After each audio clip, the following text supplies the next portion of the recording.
ঈদের আনন্দ স্কুলের বন্ধুদের সঙ্গে ভাগাভাগি করলেন মাশরাফি বিন মুর্তজা। শৈশবের মাঠে টেপ টেনিসে মেতেছিলেন নড়াইলের কৌশিক।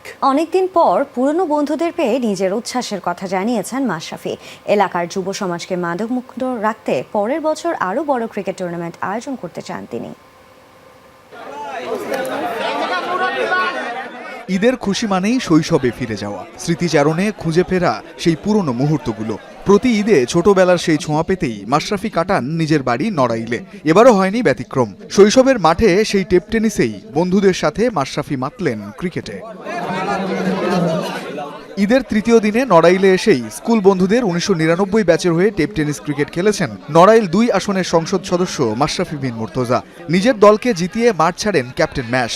মাঠে তখন উৎসাহ আর আনন্দের শেষ নেই। নিজের বাড়ির সাথে চিরচেনা এই মাঠেই যে মাশরাফির শৈশবের ক্রিকেটের হাতেখড়ি। অনেক ব্যাচে আছে, অনেক ফ্রেন্ডের সাথে দেখা গেলো 10 বছর 15 বছর 20 বছর দেখা হয় না একটা জিনিস।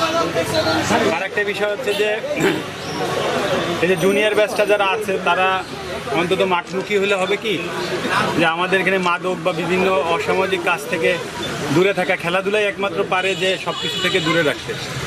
এই সব কিছু মাথায় রেখে তারপরে একটা এন্টারটেনমেন্ট। ঈদের পরদিন 12 এপ্রিল থেকে নড়াইলে শুরু হয়েছে 32 দলের স্কুল ব্যাচ ভিত্তিক ক্রিকেট টুর্নামেন্ট। নড়াইল সরকারি বালক উচ্চ বিদ্যালয়ের 1990 থেকে 2021 পর্যন্ত 32 দলের টুর্নামেন্টই এবারের নড়াইলের ঈদ। গত কয়েকদিন ধরেই চলেছে প্রস্তুতি। প্রতিটি দলে কোচ, ম্যানেজার সহ 20 জন করে সদস্য প্রতিনিধিত্ব করছেন।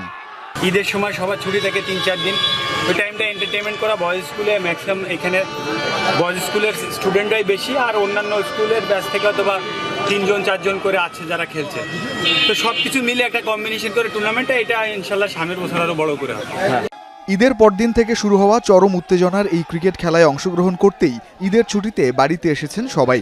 মাঠের চারপাশে রঙিন পতাকায় সজ্জিত করা সহ ছোট ছোট 32টি প্যান্ডেল নির্মাণ করা হয় এখানে। কাঠফাটা রোদেও 4 ছক্কার ফুলঝুরিতে পুরোটা সময় জুড়েই ছিল চরম উত্তেজনা। রঞ্জন শান্ত, যমুনা স্পোর্টস।